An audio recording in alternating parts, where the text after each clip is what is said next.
Greetings, Nicholas Sweetwater here, and today is a special one. For on the other side of this Zoom call is this man here, Mr. Halford, Mr. Rob Halford, the metal god to metal fans all over the world. He's just put a book out called Confess, so we're going to talk about his book, we're also going to talk about singing and all that good stuff, Priest's 50th anniversary, and if you haven't gotten this yet, it's a must-have book if you're one of the following. If you love Judas Priest, you must have this.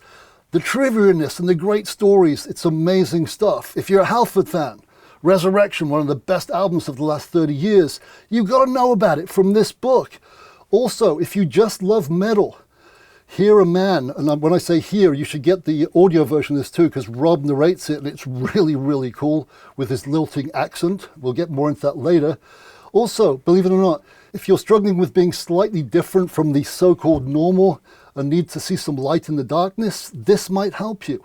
Also, if you're struggling with addiction of any form, this will also help you. It's inspiring, actually. It certainly inspired me. And last but by no means least, if you just like a damn good read of a great story that's far from over, Confess by Rob Halford, get it now. I approve of this message, and enough of my nonsense. Without further ado, over to the man of the hour, Mr. Rob Halford. Rob, thank you so much for taking the time, sir. Hello, Nick. Hi, everybody. Thank you so much for that wonderful introduction to Confess. I really appreciate it, man. That was some great words. It came from here because, truth be told, I actually bought the book 2 hours ago because your publisher sent me it, but because of COVID, it's got lost somewhere. So it was overnighted, but it's somewhere awful. In a van somewhere. So I'd already got the audio because you narrated it. And yeah. So I went and bought this, and I had to go to 3 Barnes & Noble because the first 2 I went to had sold out. So well done, sir. People are buying this book, as they should. That's great, man. It's like when people buy your records. You never. I tell you the thing about that. When you're a creative person, you never take anything for granted as to how what you make is going to reach your fans, and so that's a double thumbs up from Nick. I really appreciate it. That's good stuff. No, like I said, I got the I got the audio book just because as soon as I read that you were reading it, it's like I've got to hear this because I'm from a place called Droit, which is not that far from Walsall, just south of Birmingham. And your accent kind of made me homesick, actually. Like your yam, as you call it. My yam. Couple of things. Whenever I go over to Glens, I get on the M5 at Walsall. I don't know what junction that is. But the turn-off that I take is the Droitwich turn-off. Yes, it is. I take that Droitwich turn-off to head over to where Glenn lives. So there's a connectivity.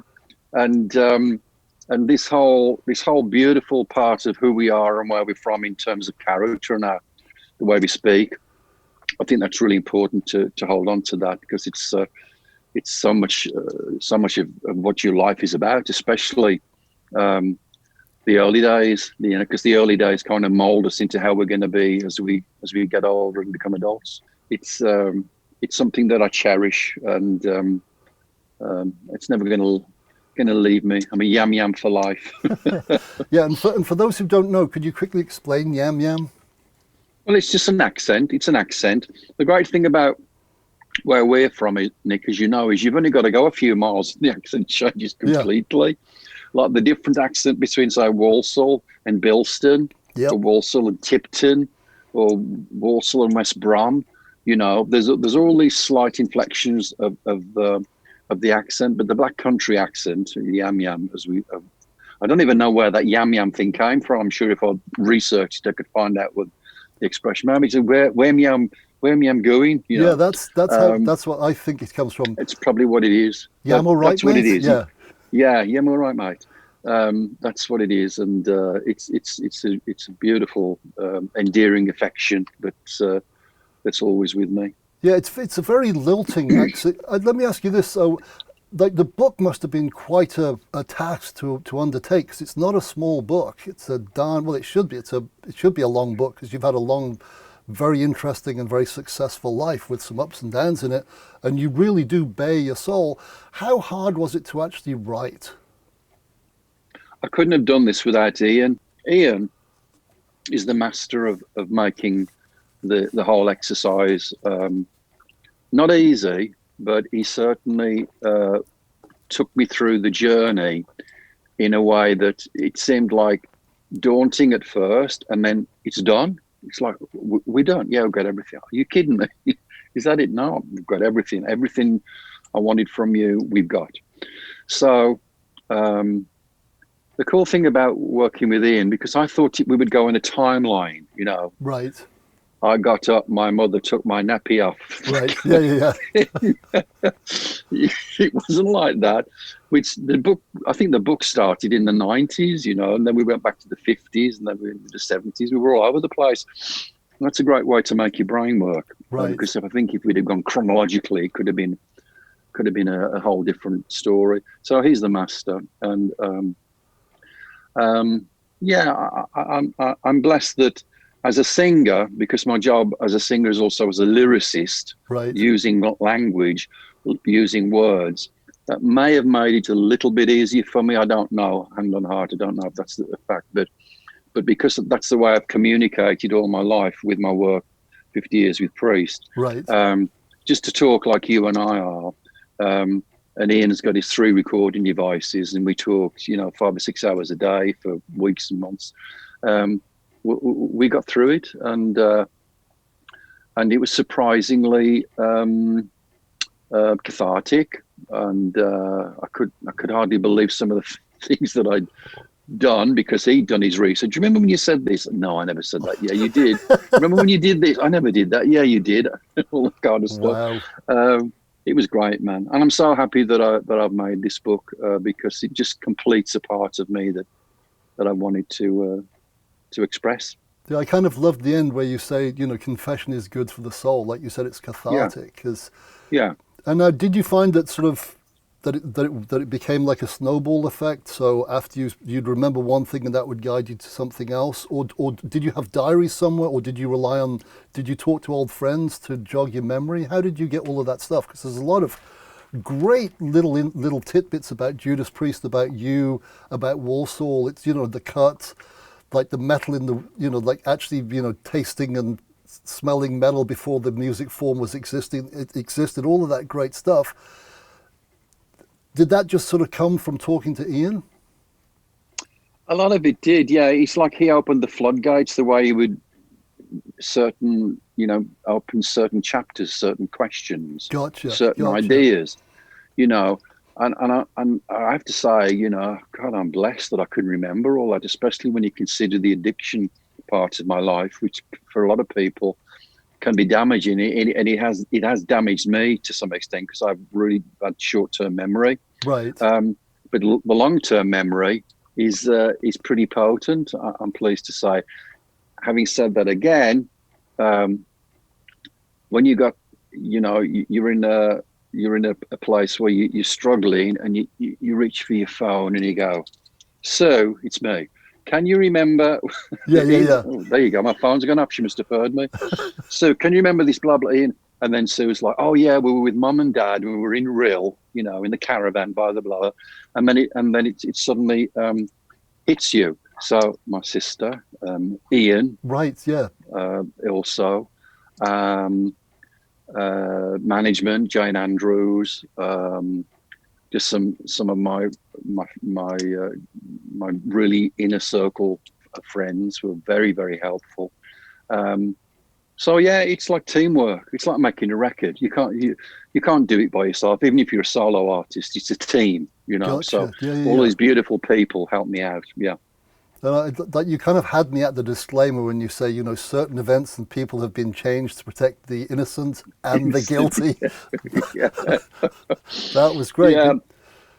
That's a lot of that comes from Ian's mind, because we've become very, very, very, very close as people, and so he became me to a great extent, because it's remarkable how he took my voice as you and I are talking now, Nick, and put that on the page, you know, and people would say, "It's like I can hear your voice when I'm reading the words." And I'm like, "Well, that's just him," you know. He was able, the way he phrased everything, used my expressions, and just everything that I use in my voice to communicate, he actually got onto the pages. So I can't thank Ian enough. No, I have to say, listening to the audiobook, it's like you're narrating, and it just sounds like you're having a conversation. Like it's your voice. Like there's no mincing words, but there's no flowery words. It's just you talking, and that's what makes the book very. It's a 12-hour read. Well, it's a 12 hours when you're reading it, and it seems to go by in like 3 hours because you kind of get sucked in. So, hats off to you and Ian. And I got to say, Thank Ian you. did an amazing job on the Heroin Diaries as well. Yes, he did. He did. I mean, it's Nicky when you're looking at those. Oh yeah, totally. Words. And the voice in your book is you, and the voice in Nicky's book is Nicky, and that's a gift. Yeah, and again, I don't think anybody else but Ian could have done this kind of magnificent job. And talking of the narration, like you said, like you've kind of made your living with your voice all your life. The one thing I liked about the narration was not just was your cadence was really natural. How hard was it to get? I mean, that's 12 hours of talking. How long did that take? Was that hard, or did you do it in little bite-sized chunks, or just go at it? I was blessed really again because this is what I've done all my life. I've used my voice. It's no different. It's like singing, but without singing. Right. Without singing, because we can get into that in a bit about the way you use the voice and how you project the voice to really emotionally connect. Right. I'd never done this before. I'd never taken a book and spoken it out, So I hadn't got a clue what was going to happen. I had this great producer up in New Jersey, Tom Mace, who was in his office, linked through to me in the studio here in Phoenix, down the road from me. Great studio called Premiere. A couple of weeks, Monday to Friday, 4 or 5 hours a day maybe, and again, like making a record. And because I've always been super critical and somewhat over analytical of everything that I do, I'd read a line and I go, "Can I do that again?" Well, you don't have to ask for permission. I'll do it again. And because there was one word that wasn't inflecting the right way, right, or the lilt in the voice was going off in the wrong direction. Gotcha. So it took me a while to find a comfort zone there, Nick. Right. Because Tom would say, just do it, man. Just do it. Just try and speak without thinking. And this is something else we could talk about in a minute about singing. Once you start thinking about what you're doing, then things get in the way. Right. That makes sense. No, it does. And I'm sure we were saying earlier, great chat with Richie. When he plays his guitar, I'm sure. I don't know how. God, I just don't know how guitar players do it. Because I watch him on stage, and he's playing, and I know at the same time he's playing, he's thinking about the notes that he's going to play, and then play them, and then listen to them coming through the speakers. It's mind-boggling. Right. So that was the same kind of thing for me in the early hours of narration. It took me a while to get really an audio thing. It just took me a while to get into the comfort zone. And then by the second or the third day, I was in the groove, So about a couple of weeks, yeah.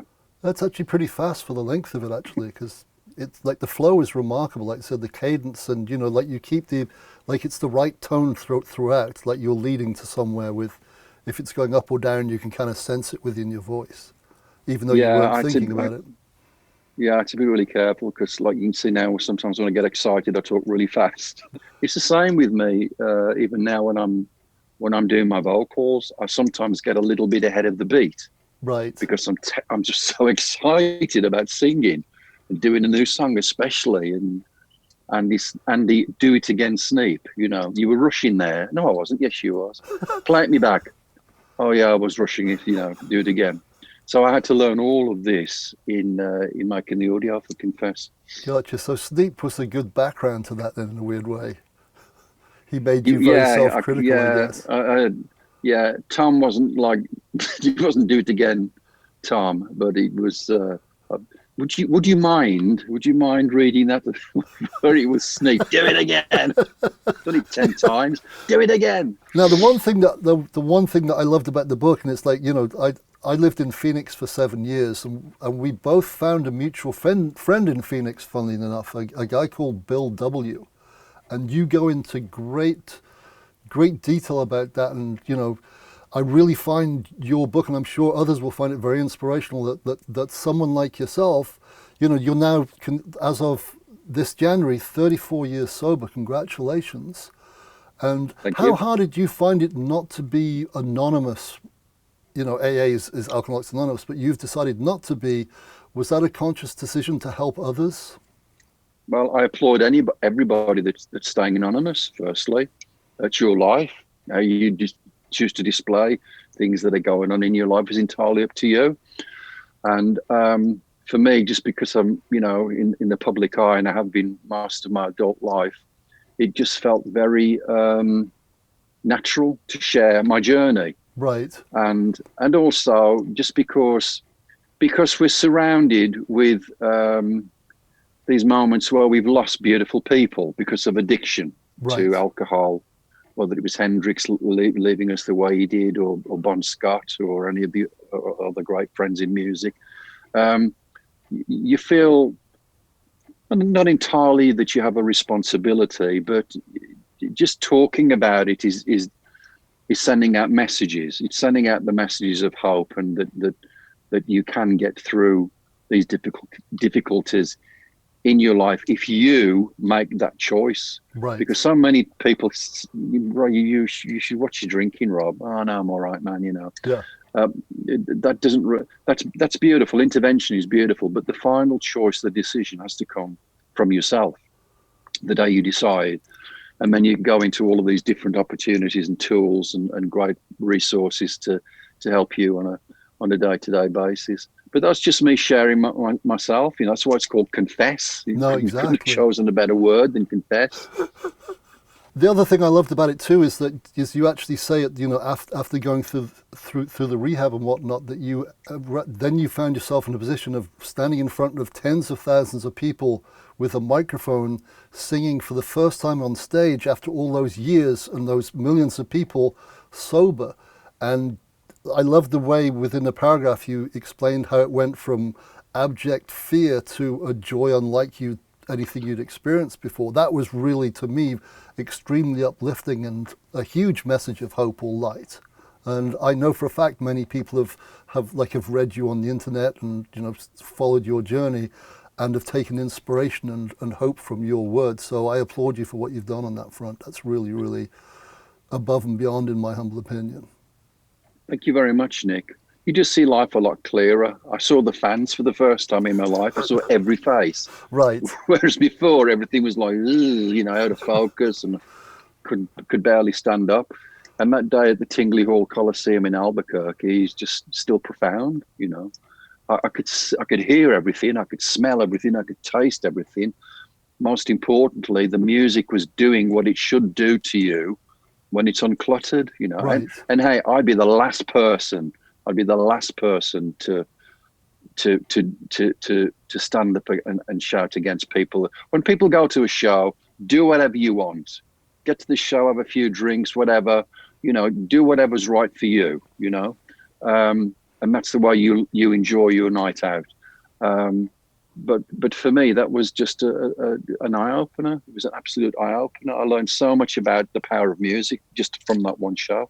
Gotcha. Now, did you find that, I don't want to give away spoilers in the book, but did you find that your voice and your singing performance improved dramatically as well? Yeah, particularly from the physical performance.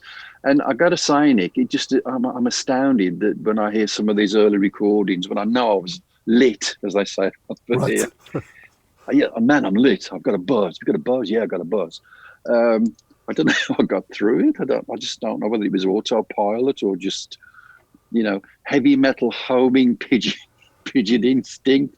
I don't know. But what I did realize and appreciate instantly when I became clean and sober was the attention to detail that I was now putting in my work. Right. I was really making more of an effort, and I think that started to really show itself when I became clean and sober. And I can listen to my voice not that I do. I still hate the sound of my voice, but when I listen to my voice from the point on where I quit drinking and drugging, I can sense there's a different thing coming out of the speakers or the headphones. Yeah. Gotcha. I gotta say, the first time I saw you sing live, believe it or not, was '78 on the Killing Machine tour. I think at Leeds Polytechnic, and you were frightening then. And the last time I saw you perform was, God, 2018. What's that? 40 years later, you were equally, if not more, frightening on the Firepower tour.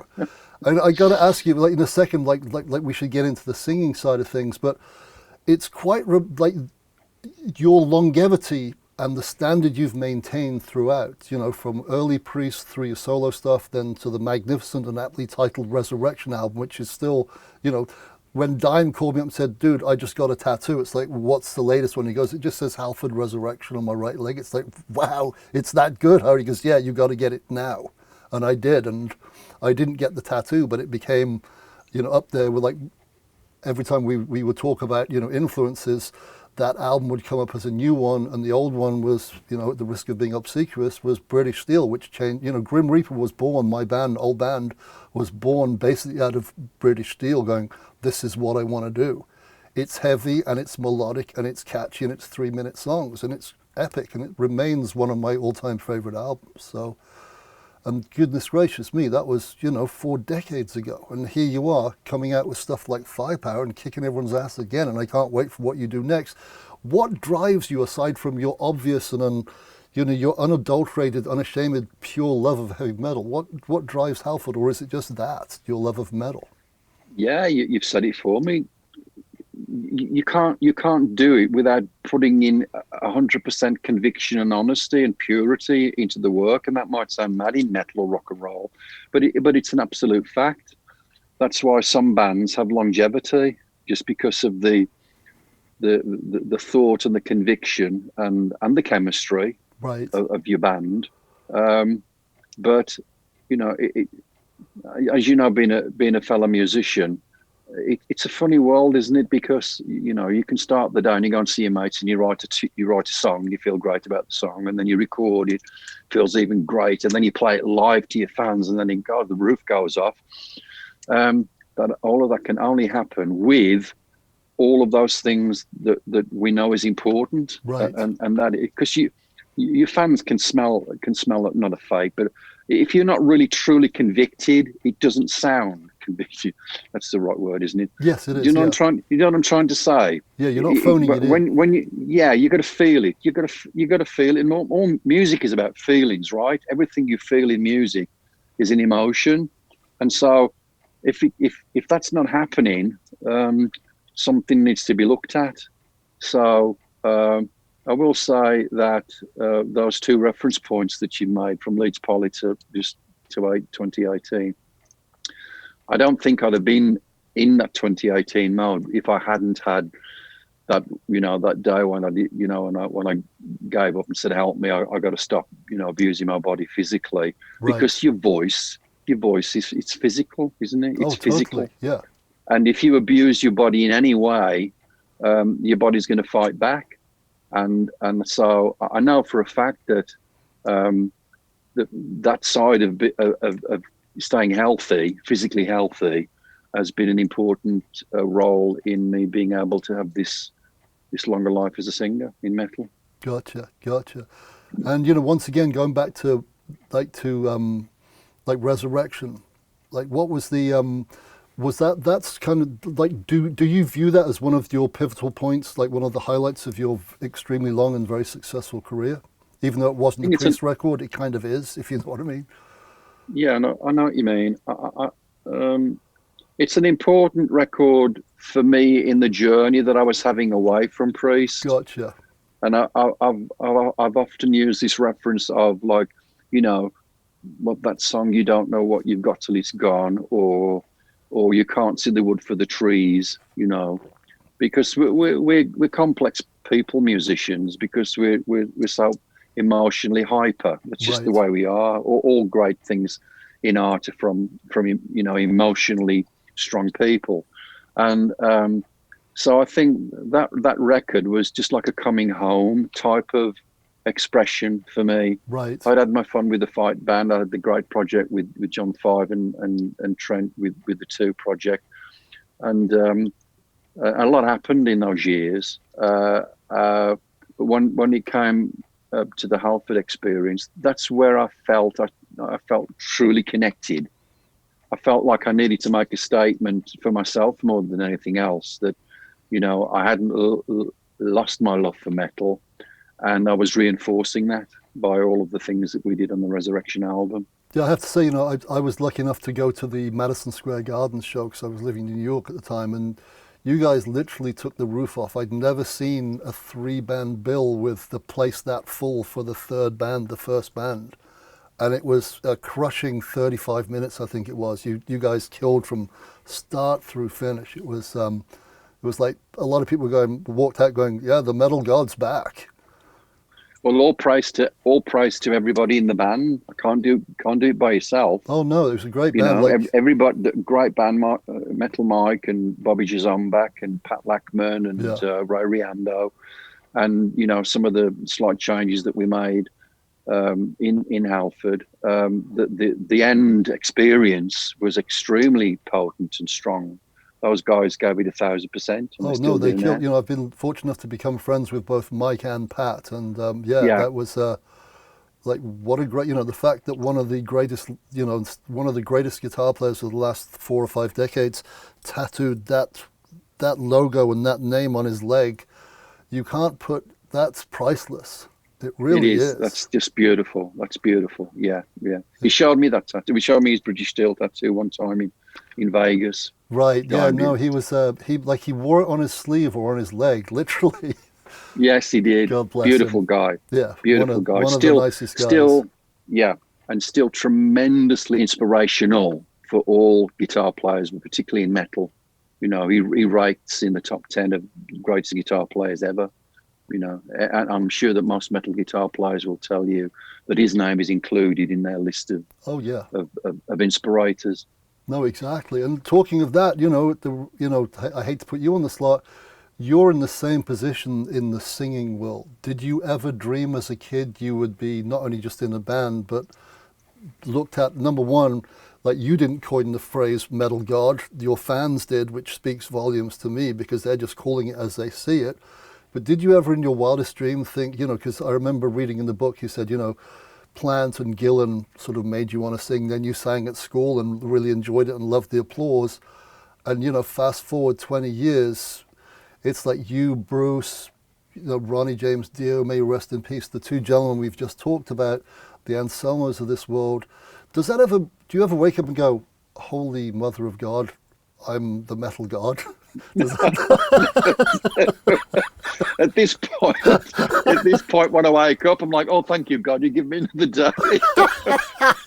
I breathe throughout the night and I get going. Oh, thank God, I've got another day of metal. It's beautiful, isn't it? And there's just the sheer joy. There's the sheer joy and the blessing. And as you get older, you value those components of your life. I never knew that, as I start my 70th trip around the sun, that I'd still be doing what I'm doing. It's remarkable. I'm just so, who is that guy? I'm just blessed. I'm blessed, and I don't lose lose the fact that, again, in Priest, we always talk about our beautiful fans, because your fans sustain you. It's one thing to make a song and be in a band, but you've got nothing without your fans. Right. They again, in terms of inspiration that we all need. When we finished that Firepower tour, I don't know how many shows we did, 150 shows or something, went around the world 3 times. That lives inside of you when you come home. Firstly, it's like you find yourself dashing to the shower and getting dressed. I haven't got a show today. The tour's over. You know what that's like. Right. So that lives with that resonates within you, and that's the inspiration that you need as a creative person to do something else, to make another song, to make another record, to make another tour. And the other thing I got to say that I took away from the book, once again, I don't want to give spoiler alerts, so I'm tempted to go, let's talk about A, B, C, D, and we could spend 5 hours just talking about 3 chapters. But the one thing that fascinated me, but it didn't surprise me having met you before, is your genuine enthusiasm when you meet your heroes. That came across just from the words on the page, like when you met Paige in Rod Smallwood's helicopter, and you were so reverent, and then, Quentin Crisp, and one of my favourite parts of the book, and people, if you want to find out what Rob said to the Queen of England about heavy metal, you've got to buy the book. But the fact you had that conversation, that's unbelievable. And the Queen asked you that, why is heavy metal so loud? So go to page X to find the answer, my friends, because it's worth reading. Yeah, we all need heroes, Nick, and no matter how you define a hero, it's just a word, but it means so much, doesn't it? And we've all got heroes in music. We've all got heroes in every aspect of life. They're reference points. Everybody has a reference point of a band, of a book, of a film, of a painting, whatever it might be. We've all got that, no matter where you are in the world. And Gotcha.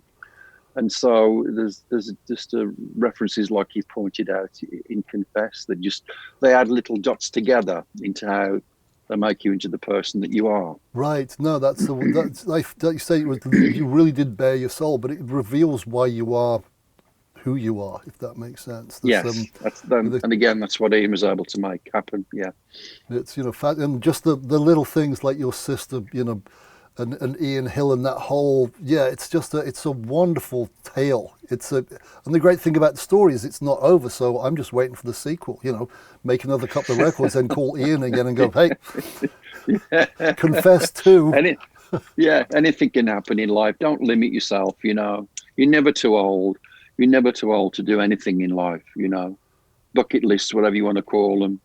And as you move on, don't be dissuaded. Don't go, I can't do that because I'm blah, blah, blah age group. That's rubbish. You go out there and enjoy life in all its richness. Yeah.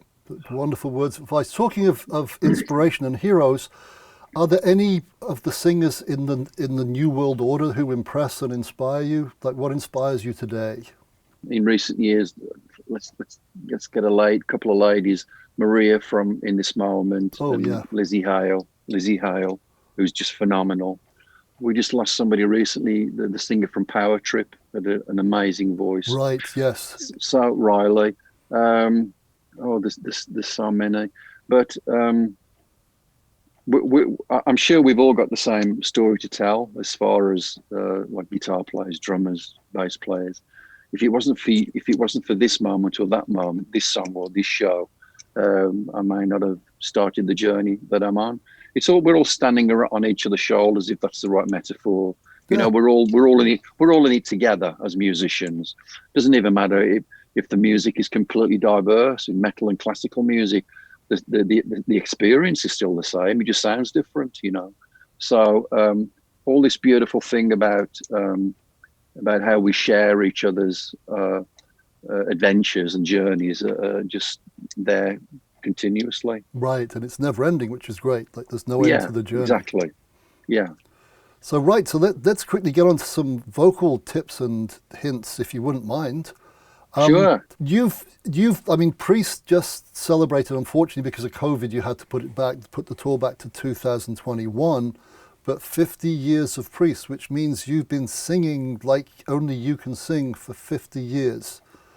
My question, the first and obvious question is, how the hell have you managed to maintain that? Because one of the things that fascinated me is I went to one of the first shows when you rejoined Priest, and a lot of people were like really excited, me going, it's been several years, can Rob still do it? And I remember going to one of the shows, and you would, I think on purpose, you would sing a line that normally finished with a scream and not do the scream, and you see people going, he can't do it. And then you do the scream on the next line just to mess with their heads. It was fantastic, but you can still, like on Firepower, that tour, some of the notes you were hitting and maintaining, remarkable. What have you done to keep that? Is there a ritual that you have? Do you have warm-ups? Are there foods you eat, foods you don't eat? What's the secret, if there is one? If that's not too stupid of a question. No, it is, because every singer's got a different routine, especially when you're singing live. Rest is the most important thing for me between shows. These days with Priest, we're almost going into the day on, day off routine when we do touring, just because that's just, the way that life has an impact on you as a singer. I was looking at the 21 tour the other day, and we're mixing it up. We're still, in some instances, we're doing 2 days on and 1 day off, and 2 days on, then 1 day off, and a day on and a day off, as we call it. Right. And I have to do that now. I can't believe, like most singers, when you start off, you can sing every night of the week, because that's your enthusiasm and you really just blasting it out. Right. But then you have to look at at this point in your life, you just have to look at what you're facing. And so your scheduling is adjusted just to make sure that when you do go out on stage, you can do the job that your brain intends you to do. I've often said that I still get frustrated, probably more so now than ever, when I'm singing earlier Priest songs, that I can't give it the same treatment that I did. Like, I have a real mental battle because I can't sing Painkiller now like I did in 91. Right. And I have to make the necessary adjustments, but the emphasis is just to play it live, because you're not there. Your fans aren't going, well, some of them are, but your fans aren't going, oh, he sang that note wrong. They're just there living that great Painkiller thing that's going on. Right. It's their favorite song and your band's playing it, and that's all that matters. I don't really have any ritual. I don't really warm up. Oh, really? No, I've never really warmed up per se. I just have a cup of tea, a cup of Yorkshire tea. What I do when we're performing is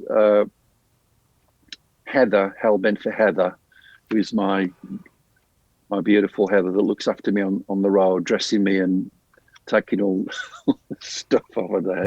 She does that. Puts them in a plastic bag. Yeah.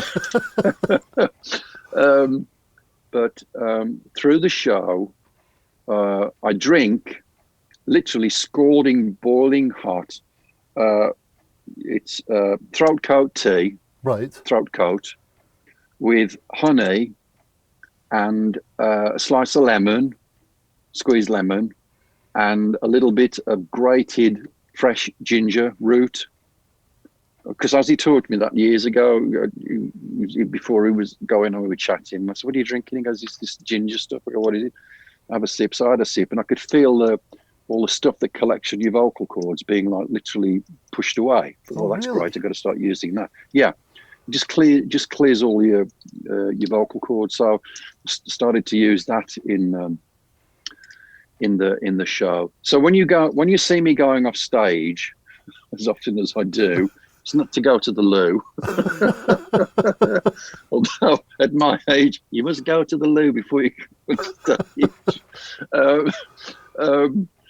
I can't stand being on stage when Richie's wailing or there's something going on. I feel like a spare prick at a wedding. Right. Just standing there, I'm not doing nothing. I must as well go off and have a sit down and a sip of my stuff.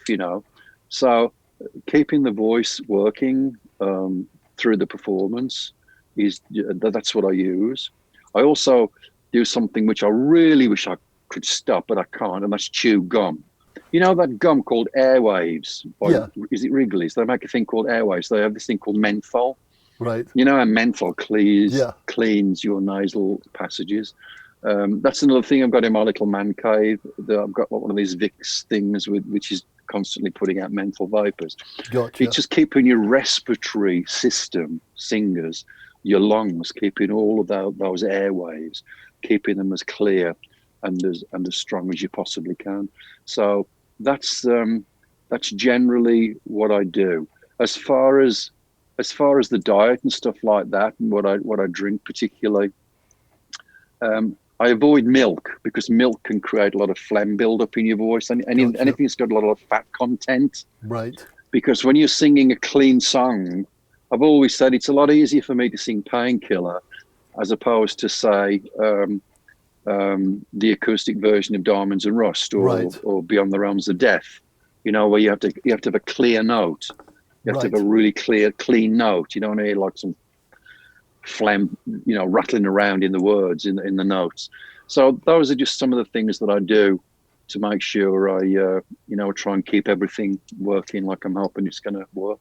Gotcha. And how about exercise and stuff? Because it's all about lung capacity as well. Because some of those notes, you're not hitting a note and leaving it. You get up there and, you know, echo or no echo, you're holding those darn things for a long time. Is that something you've just naturally had, or something you worked at? It's technique. It's technique, Nick. Yeah, you got to work at it. What would your advice be to someone like to building that technique? Did you take vocal lessons or get any vocal coaching, or did you just something you developed yourself? No, develop yourself. It's like Richie. He's a self-made man on the guitar. Right. Practice. You know, you and particularly even now when Priest is putting a set list together, I have to be careful. I mean, we can start the show off with Painkiller, but we won't, because that's an important song. It's wanted at the back end of the set, you know. And so the pacing of a show, right? Yeah, the pacing is very important, not just for me, for everybody, you know. I noticed this thing about the book. The book's like a record, the way that the chapters are like songs. Yeah. The different chapters have different meanings. Some chapters are like ballads, and some chapters are like exciting, you know, breaking the law. So I didn't mean it, officer. There's all that goes into it as well. But as far as the actual breathing, it's just doing it over and over. The 10,000 hours thing, whatever you want to call it, you've got to practice, you know, and you've got to learn how to.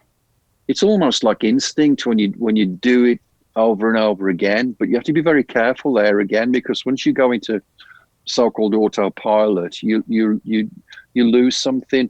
And this goes back to what I was saying earlier about when I was doing the audiobook.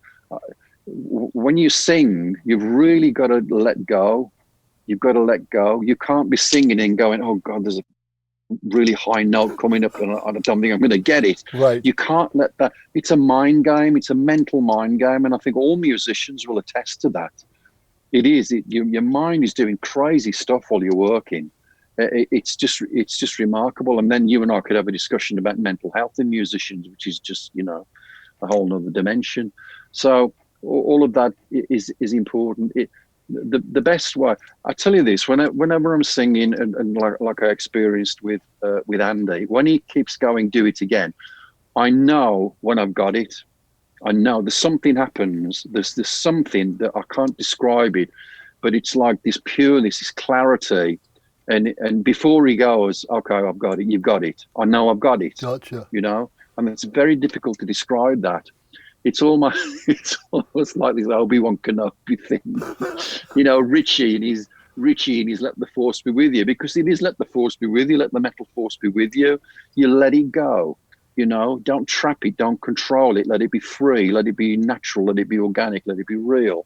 And it's hard to get to that place, you know. So you've got all that going on. Yeah. And then we're on stage in 5 minutes. Oh, okay. I'll just have a cup of tea. You know, but you see how you and I are talking about this and laughing and having a good time.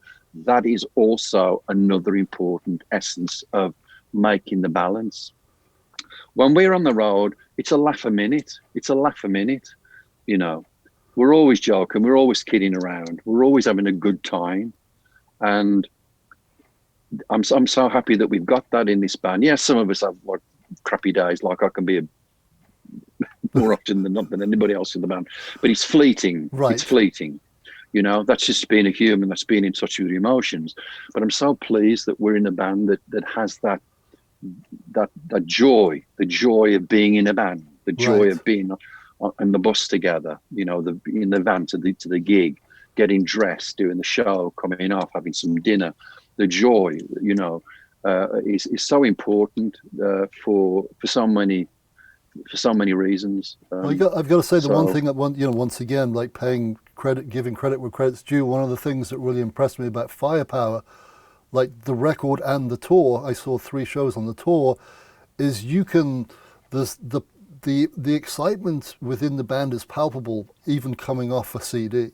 But when you see it live, you guys were not phoning in at all. You were having as much fun, if not more fun, than the audience, I would say. And that comes across, and it becomes this sort of synonymous, feeding off each other kind of thing. It was fascinating to watch after 50 years. Well, at that point, 48 years, was it? You can still do that. So I guess what you're saying is you've got to get on with and enjoy what you're doing. Otherwise, what's the point? And can you do it?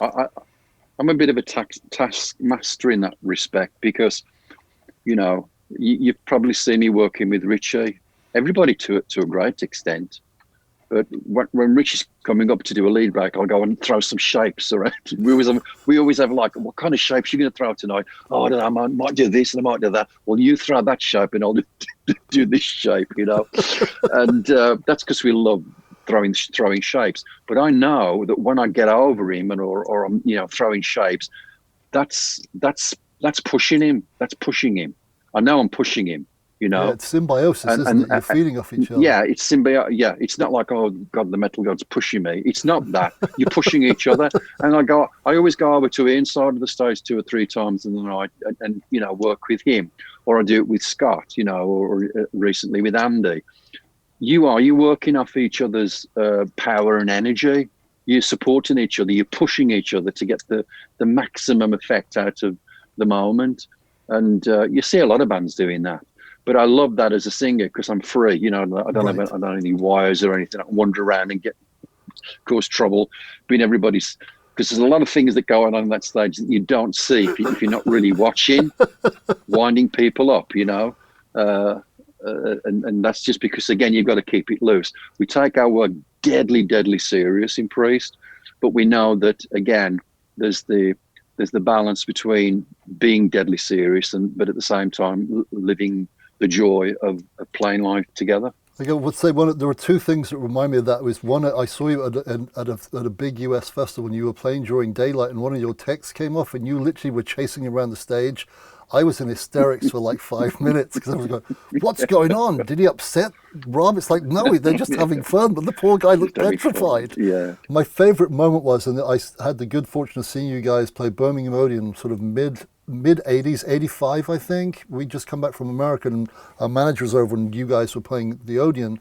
And it was when you had the huge walls of Marshall and the drums were above like 2 stacks, and then the doors opened, and you would come out on the bike for the encore, which I think was United, if memory serves me correctly. So you guys went off, you did one encore, then you went off again. People knew you were going to come on again. And they had the bike mic'd up through the PA while you started and revved it up. And the seats were literally shaking. And then I don't know if the thing ran out of petrol or stalled, but it just stopped. And everyone's going, oh, what happened? And the doors were already open. And you just pushed the thing out nonchalantly, plonked it on the stand, and then lay on it like Eartha Kitt and sang the whole song. It was, and I'm amazed the band could play, because I was just dying, because it was obviously you were having your hometown, homecoming to your home place, and the darn bike breaks down, and you made lemonade out of that lemon. In fact, you made like a cocktail out of it. It was hysterical. Yeah. I don't remember that distinct show, but I do remember that, with the Harley, it's a push button start, and I obviously pressed the stop button just as the doors open, But I think that's what I love about live shows, because rock and roll for me has always been this chaos. It's a little bit dangerous. Right. That's what I love about live shows now. It's dangerous, man.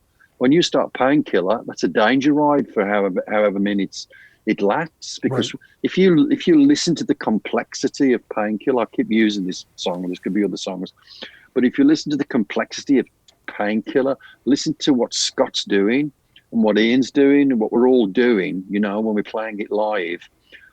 it's just mind-boggling, you know. I mean, how would that look if you put the tabulation out in front of you on the floor? Yeah, This is the drum ridiculous. tabulation. This is Richie. This is what Glenn's doing. This is what Ian's doing. This is what Rob's doing.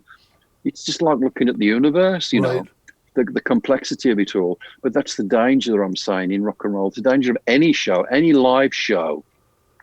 It's just, it's never going to be replicated exactly the same ever again. Right. So when we do Breaking the Law for the umpteenth thousand time, it's different. It's different. There's a little nuance that's this tiny little bit different because it's happening right there and then. The way you did it last night is completely different. Yeah, You different know, mood, because it's a different different city. day, it's a Yeah. different moment. So all these things you gain through all of these hours and hours and thousands of shows. Basically, no warm up, practice makes perfect, 10,000 hours, yada, yada, yada. Try to enjoy it, try and be Yoda, if you will. Tea with ginger, Vicks inhaler, and chew. The chewing gum, do you chew gum throughout the whole, sorry, do you chew gum through the whole set? Are Yeah, you chewing I gum got when you're through. singing Painkiller? Yeah, I got through about 2 or 3 packs of gum, and Heather's always on the side with a pack of gum, and I'll walk off and I'll put my hand through a curtain and grab one, and back to the crowd, and And does and it, then back into it. and because it's like it, because it's got that, it does Yeah, help the, it's great. It's great for me because it just, it just completely again just gives you a rush of the eucalyptus. right. Just really helps your sinuses as much as anything else, and just opens everything up. So that's just one of the tricks of the trade. Chewing gum. So you can sing and chew gum at the same time. It's the old joke. I Yeah, it's can't one of the walk and few chew things gum, I but you can. can sing Yeah, and yeah. don't ask me to do anything else. It's about the So only thing I can do. so Rob, my last question, my friend, would be this: if you, are there a lot of people who'd be watching this going, "Wow, 50 years in an amazing band, and you're still as not just as good as you were. Like you guys are still having fun and like making people excited. You're obviously enjoying it as well. What would your advice be to someone, be they old or new? Because as you said, there's no such thing as being too old. What would your advice be to someone who'd like to follow in maybe a few of your footsteps? Oh, just this might sound mad, but again, I just said a few minutes ago about taking it serious. Yeah, do take it serious, and but try and get as much out of it as you possibly can, both as a musician in your own right, as a guitar player, drummer, whatever. Um, but but it's also about, it doesn't, the fact that you're in a band that you might just be playing it, like my brother's in this great band Voodoo Sue, and they've been together forever. And they can't go out like we all can't go out to them. But when they do a local club or a pub or a little mini festival, whatever. And he's got to work. He works, he works like so many people work in doing the two different things. And I've always admired him because he's never lost that joy. He's never lost the joy of being a drummer. Right. He comes home from work, he gets changed, and he goes and have a knock with the lads at the rehearsal place in Warsaw. And then they might do a gig later on that night or the next day. And they do it, and they feel great afterwards, and they're with the band, the lads, and have some drink, have a curry, whatever. It's joy, isn't it, man? It's joy. And I think if you can never lose sight of that, that's just an integral part of maintaining the journey that you're on. And if you're lucky enough, if you work hard enough, if you have something special that can take you to that next level where you can quit your day job, which we eventually were able to do in Priest, then the real fun and the adventures begin. It's just a beautiful journey because it's full of everything. It's full of everything. Every aspect of your individual life is meshed to everybody else in your band. Right. And it's just very special and unique. And if you play at it long enough and do the right things, by the sustaining of your fans and a label and all the other important parts of the ingredients, you might get a year out of it, 5 years, 10 years, 50 years. You don't know, but just being convicted, having the joy of playing, working hard, they're all. It's easy for me to talk it out, but it's another thing to live it. But if you're all in that same kind of open opportunity, endless possibilities, then that's what can make great things happen. So, and by the sound of it, you would say that your brother, in your eyes, is successful because he's enjoying incredibly the successful. process. Yes. Yeah. It's not about successful. platinum records. It's about it's not. Not in the least. Not in the least. No. It doesn't matter. It doesn't matter. Yeah, it doesn't matter. It's just being in a band. I'm in a band, man. It's great. And what a great way to finish it. Rob, once again, thank you for this. And I've got to say, my closing thanks to you as well. It's kind of cursing you a little bit. This made me want to have a pickled egg, and I cannot get one in Fort Wayne, Indiana. So, darn it. But once again, I'm going to repeat this. If you don't have this and you love metal, get it right now. There's no excuse. Better still, get this and the audiobook, because it's the right thing to do. Hear the man speak his words of wisdom and humor and enlightenment and encouragement. So, Rob, all I can say is thank you so much, sir, and God bless. And hopefully next time I see you, there will be none of these, and you will be on stage screaming like the metal god that you are, sir. And thanks for doing it. Let me know when you're coming to a show, and I'll make sure there's some pickled eggs waiting for us. Okay, Nick? I'm going to hold you to that, my friend. I'm going to hold you. Rob, thank you so much. I'll make it happen. I'll make it happen. All the best, mate. Cheers. Look after yourself. You Stay too. safe. Take care. See you in the 21. See ya. Bye-bye. Bye-bye.